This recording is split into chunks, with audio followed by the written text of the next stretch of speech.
안녕하세요. CNA 논술 강사 한솔입니다.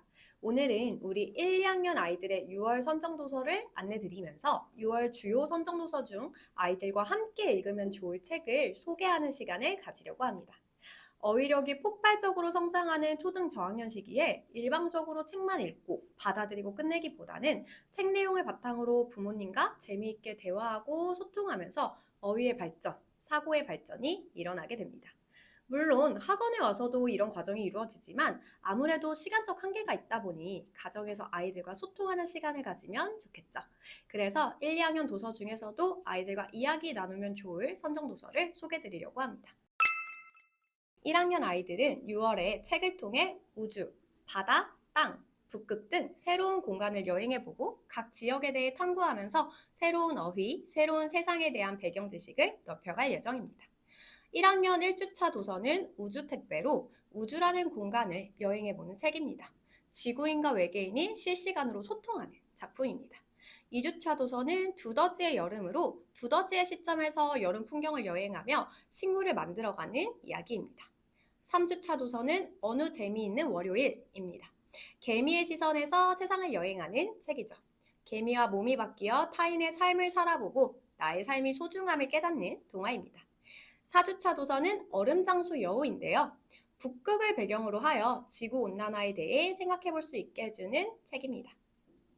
2학년 아이들은 6월에 예술 수업을 진행할 예정입니다. 미술과 음악, 건축, 연극 등 다양한 예술적 장르를 접해보며 창의력을 키우고 다양한 예술 활동을 참여해보는 활동을 진행할 예정입니다.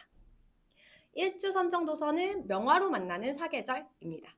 계절을 담은 명화들을 어린이의 눈높이에 맞추어 알려주는 교양 그림책입니다. 2주 선정 도서는 고양이네 음악회입니다. 클래식 음악인 동물의 사육제와 미술을 결합한 흥미로운 책입니다. 3주 선정 도서는 안토니오 가우디인데요. 제목에서 알 수 있듯이 가장 유명한 건축가 중 한 명인 안토니오 가우디의 이야기를 담고 있습니다. 4주 선정 도서 매주 선생님을 연극에 초대합니다. 는 어린이들이 선생님을 위해 연극을 준비하는 내용을 담고 있습니다. 1학년 시기에는 체험하는 내용의 책이 아이들에게 적절합니다. 이런 특징이 잘 드러나는 선정도서인 어느 재미있는 월요일을 소개해드리려고 합니다. 이 책은 사파가 굉장히 화려하고 눈에 띄는 동화입니다. 주인공인 니나가 월요일에 학교에 가기 싫어 개미에게 몸을 바꾸자고 제안하고 마법처럼 정말 몸이 바뀌게 되는 이야기인데요. 작품 속 개미 사회에 대한 묘사가 섬세한 그림으로 표현되어 있습니다. 간단하게 줄거리를 소개해 드리겠습니다. 어느 일요일 오후 숙제도 등교도 싫었던 니나는 테이블 위에 지나가는 개미의 평화로운 모습을 보고 월요일까지만 몸을 바꾸면 좋겠다 라는 생각을 하게 됩니다. 그 순간 니나는 일개미 304번이 되어 개미굴에 떨어지게 됩니다. 이 작품 속에서 묘사하는 개미 사회는 규칙에 따라 시키는 일을 해야 하는 엄격한 사회입니다. 니나는 포근하고 안락한 집을 그리워하게 되죠. 반면 니나가 된 일개미는 인간의 생활이 천국 같다고 생각합니다. 날이 밝아 월요일이 되고 일개미가 된 니나는 나뭇잎을 나르는 일을 하며 보람을 느끼기도 하고 아기 애벌레들을 돌보는 일도 하게 되었습니다. 그리고 유모개미가 잠든 사이 다른 개미들에게 음악과 춤, 자유를 가르쳐줍니다. 그러다 결국 여왕개미에게 들켜 강제 노동형에 처하게 되죠. 한편 인간이 된 일개미는 월요일이 되어 학교에 갔습니다. 학교는 너무나 복잡한 규칙을 가지고 있었고 개미는 선생님의 말을 전혀 이해하지 못합니다. 개미는 인간들이 어떻게 이런 정신사나운 곳에서 살 수 있는지 궁금해합니다. 결국 니나와 개미는 자신의 본래 삶이 더 나았다고 느끼고 서로를 찾아가 자신의 삶으로 돌아가게 됩니다. 자, 그럼 이 어느 재미있는 월요일을 읽고 아이들과 함께 대화해볼 만한 주제를 소개해드리도록 하겠습니다. 첫 번째로 소설 속 개미 사회와 인간 사회에 대한 주제입니다. 이 책은 다른 존재와 입장을 바꿔보고 자신의 삶이 얼마나 소중한지 깨닫게 해주는 동화입니다. 인간 사회는 자유롭지만 복잡하고 숙제와 같이 생각하고 판단할 일투성이죠. 반면 개미 사회는 자유롭지는 않지만 규율과 질서에 따라 움직이면 되는 수동적인 사회입니다. 아이들과 개미 사회에 살고 싶은지 인간 사회에 살고 싶은지 질문을 하고 이유에 대해서 대화를 나누어 보는 시간을 가지면 좋겠습니다. 두 번째로 사파에 대한 이야기입니다. 저자인 잔 마케뉴는 작가이기도 하지만 파리 예술장식학교를 졸업한 일러스트레이터이기도 합니다.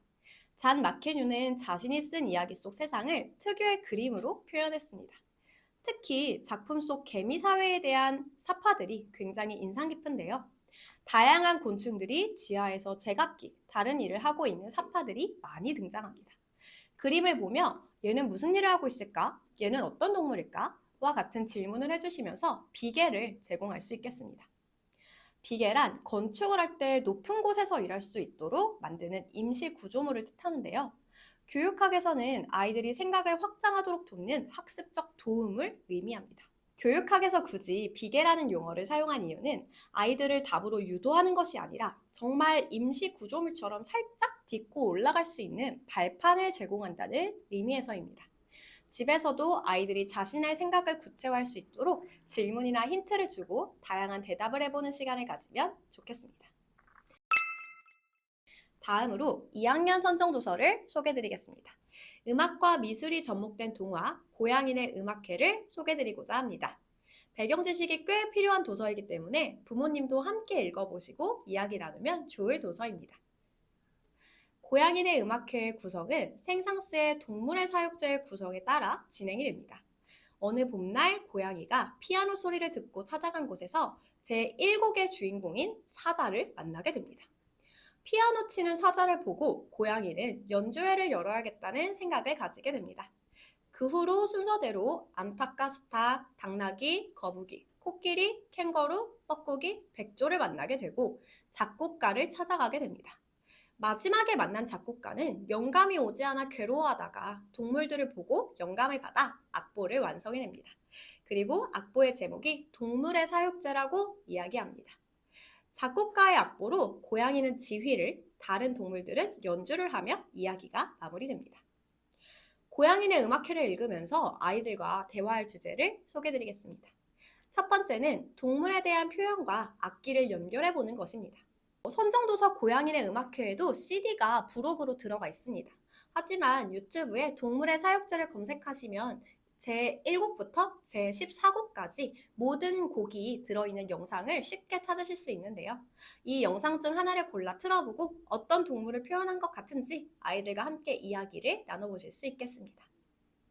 여기서 중요한 것은 답을 맞추는 게 아니라 아이들이 자신의 생각을 표현할 수 있도록 격려해주고 비계를 제공해주는 것입니다. 모든 곡을 듣기에는 아이들이 집중하기 힘들 수도 있으니 같이 들어볼 만한 곡을 추천드리려고 합니다. 제9곡과 제10곡을 추천드리려고 하는데요. 제9곡은 숲속의 뻐꾸기, 제10곡은 큰 새장을 표현한 곡입니다. 같은 새를 표현했지만 굉장히 다른 느낌을 줍니다. 특히 제9곡은 뻐꾸기 한 마리가 오는 뻐꾹 소리를 클라리넷으로 표현했습니다. 정말 뻐꾸기가 지저귀는 소리와 비슷해서 아이들과 함께 들어보시기를 추천드립니다. 제10곡은 플루트로 여러 마리의 새들이 지저귀고 날아다니는 모습을 표현했습니다. 동화에서 표현한 동물들의 모습과 음악에서 나타나는 동물들의 모습이 어떤지 비교해보는 것도 재미있겠습니다. 두 번째로는 그림에 대한 이야기입니다. 이 책에는 매 곡마다 그 곡에 맞는 추상화가 추천이 되어 있는데요. 제5곡의 코끼리에는 파울 클레의 리듬 속에라는 추상화가 소개되어 있습니다. 코끼리의 색상을 표현한 듯 하기도 하고 코끼리의 둔중한 걸음을 표현한 것으로도 느껴집니다. 제14곡 피날레에는 호안 미로의 어릿광대의 사육제라는 작품이 제시되어 있습니다. 이 작품은 굉장히 많은 요소가 그려져 있어서 아이들과 함께 최대한 많은 요소를 찾아보는 놀이를 해보아도 좋겠습니다. 지금까지 1, 2학년 6월 선정도서를 소개하는 시간을 가져보았습니다. 저학년 시기에는 글밥이 많지 않은 시기인 만큼 소개드린 책 외에도 다른 도서를 읽고 함께 이야기하는 시간을 가져보시면 좋겠습니다. 그럼 다음 달에도 선정도서 소개로 돌아오겠습니다.